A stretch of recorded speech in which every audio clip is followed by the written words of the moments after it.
Welcome to this Rules We Got Wrong for our Warmachine Hordes BatRep number 4. This was a 31-point game, so a nice even point number between my Trollbloods and Ben's Cryx with Mercenaries. So we'll jump. If you haven't watched it yet, the video should be right there, so you can click on that, and so you don't get any of the exciting details and get spoilers from it. I'll leave that up for a moment, and I'm going to jump right into the comments. Now I take all the comments from YouTube, from the Privateer Press forums, from Mini Wargaming, as well as Dak, and I think there's a couple other places I put them as well. So I go through all those, cultivate them all into a nice little sheet, and then go through them. So first of all, thank you for the comments. I know there's a few things I throw questions out in the BatReps. Thank you for answering them, but also thanks for pointing out the stuff, because there's I know with the games I play, I'm still relatively new. Ben hasn't played that many more games than I have, and I know Les, who does some of these games with us as well. He's played even less games than we have, so it's all appreciated. Keep it coming, and if you notice I do anything wrong in this video, comment below as well, please. Thanks. So we'll start off with Tao Dark from YouTube. He actually provided some suggestions for the way I brick.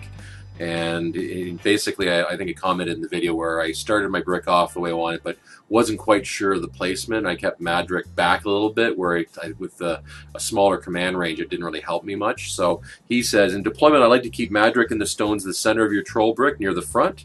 This allows you to put surefoot on Madrick in your front line within the spell's short 3-inch distance. Helps against turn 1 shoots in your front line. Not that it mattered in this game, and prevents you from delivering your brick properly in turn 2. Okay, I think it helps you deliver your brick properly in turn 2. Room Bearer also helps with this, as you can dump from Madrick into the stone in the Room Bearer, and Room Bearer can surefoot each turn, increasing your brick defense. And that makes I hadn't actually really with the Room Bearer. My understanding is that he allows you to he can upkeep a spell for you every turn as long as he's within base-to-base contact. So that actually would be helpful, considering Matt only has 5 Fury, so that would actually help as well. So good to know. Thank you for that.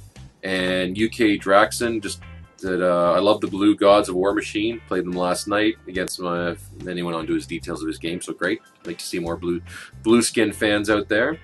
He also commented on Good Report. So Shadow Zora talked about the leadership. This is when I managed to knock out with the bomber, managed to take out most of the riflemen, and he had to replace it. So promoting a leader happens immediately when the previous one is killed, not when they activate next, which is correct. The rules about newly promoted leader not being able to attack only applies when the leader dies in its own turn, i.e. taking a free strike or walking into a damaging effect. So that is correct, and I double-checked that in the rules as well. He also said any reason why the halberds didn't charge. They had reach.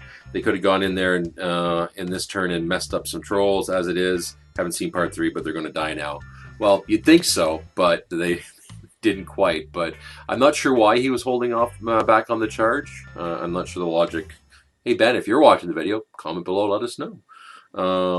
Miss Shinobi from YouTube says, I heard Blast 16. Did you roll those as 8 plus 2d6? You have the power of an AoE if it deviates. And that is correct. I knew I wasn't able to hit those guys, or I missed it, I can't remember. And we did do them at strength 8 rather than the full strength 16, because it wasn't a hit.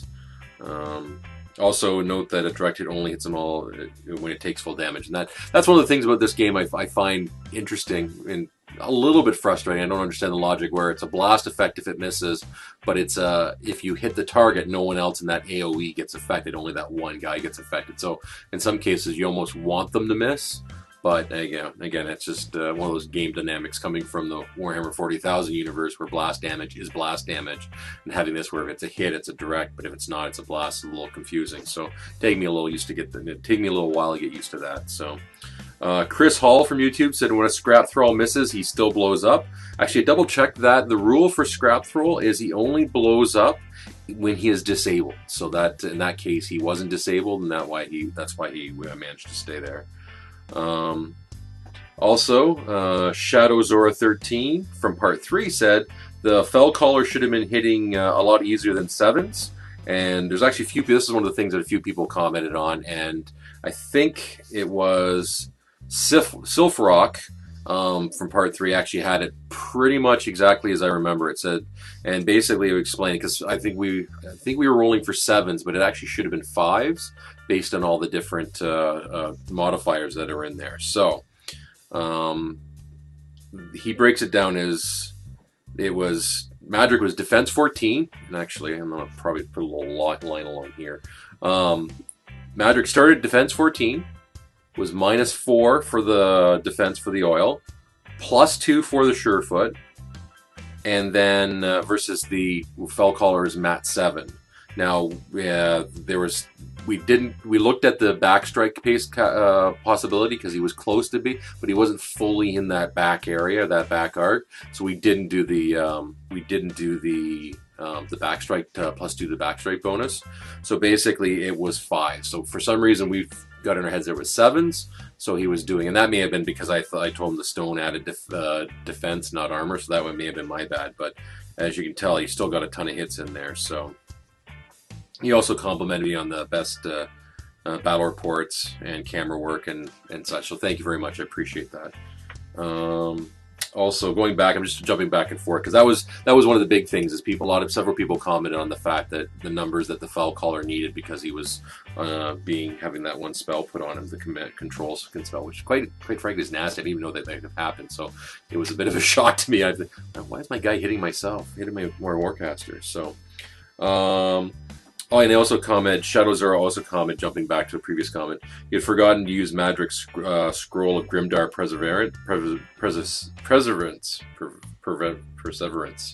Wow, I just can't talk today. And so he didn't suffer damage. I actually thought about that. I was basically taking a gamble because I had used up my last Fury to allocate the damage over to the Impaler. So I knew I figured if I can take one more smaller hit, and then I'd use the scroll, but apparently I didn't do that well enough, and I wind up getting knocked out. So I did know the scroll was there, and that's the one thing I've realized you have to declare the scroll before, so they don't roll the damage. You can't say, "Oh, I'm going to do it now." So, which makes sense because you don't want to necessarily say, "Okay, there's a really bad damage roll, I'm going to use it at this time." So.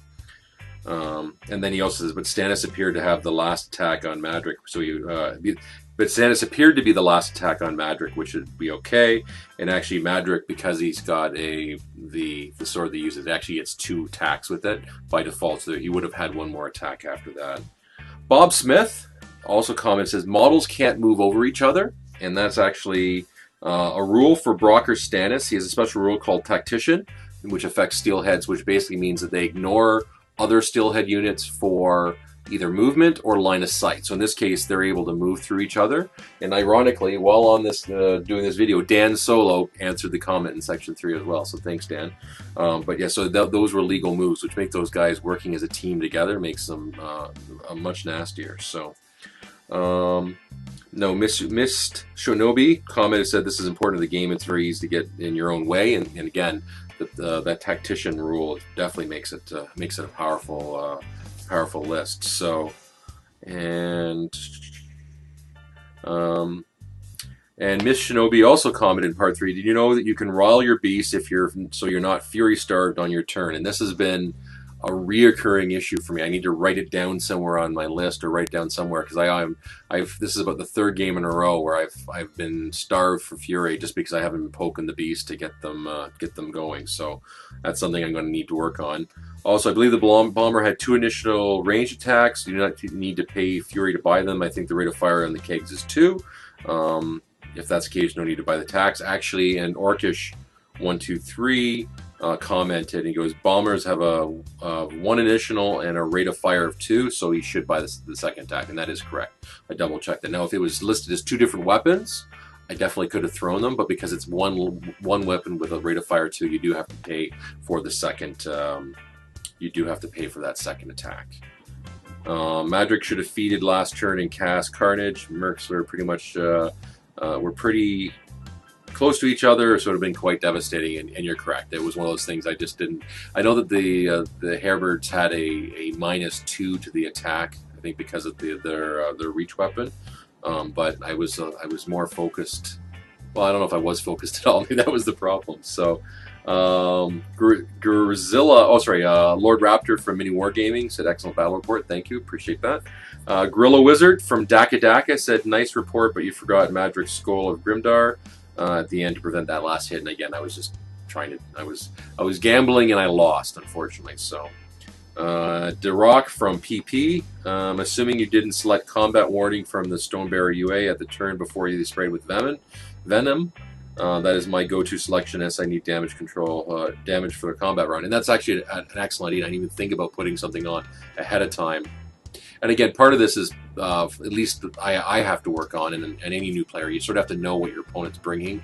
I didn't really know about the spray attack at that point. Definitely know about it now and would use that, have the effect, the combat warning, which basically it negates any lasting effects or reoccurring effects. So those I wouldn't have had to take those corrosion tests at the beginning of the turn.